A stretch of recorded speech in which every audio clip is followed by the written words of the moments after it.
नमस्कार, मी विठ्ठल तिकोनी. 50 वर्षांचा प्रवास पार केल्यानंतर आज मी एक नव्या आयुष्याला सुरुवात करतोय आणि एका नव्या नजरेने पाहतोय. हा प्रवास फक्त ठिकाणांचा नाही तर स्वतःला शोधण्याचा आहे.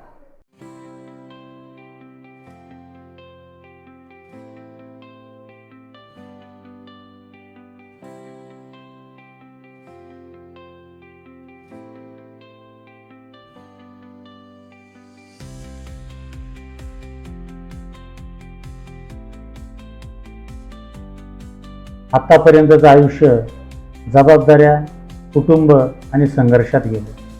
खूप काही मिळाले आणि खूप काही शिकायलाही मिळाले.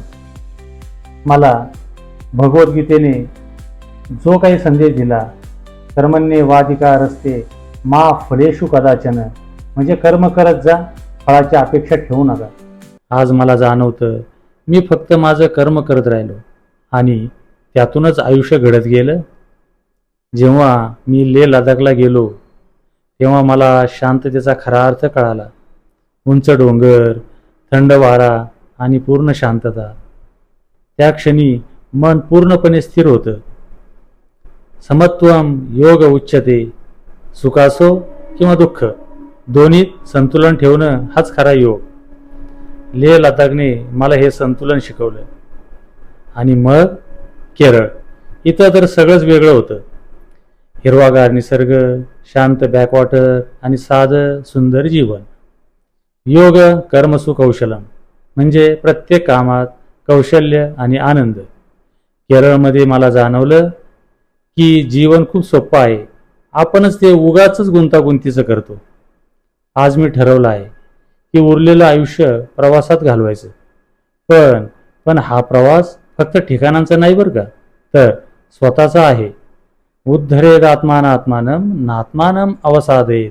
स्वतःला स्वतः उचलायचं, स्वतःलाच घडवायचं, असा हा प्रवास.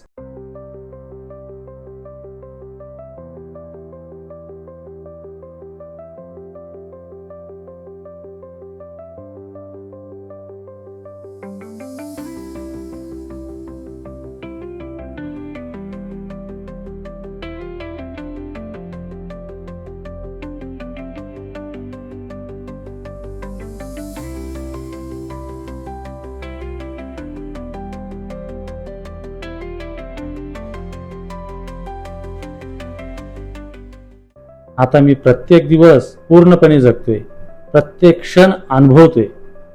आज मला एक गोष्ट स्पष्ट समजली. जीवन खूप साधं आहे. कमी अपेक्षा करा, कमी ताण आणि जास्त अनुभव, यातच खरा आनंद आहे. प्रवासाने मला शिकवलं की खरी संपत्ती काय आहे आणि कोठे आहे, तर ती आहे आठवणीत. मी आजही प्रवासात आहे आणि पुढेही राहणार, कारण आता माझं एकच सूत्र आहे.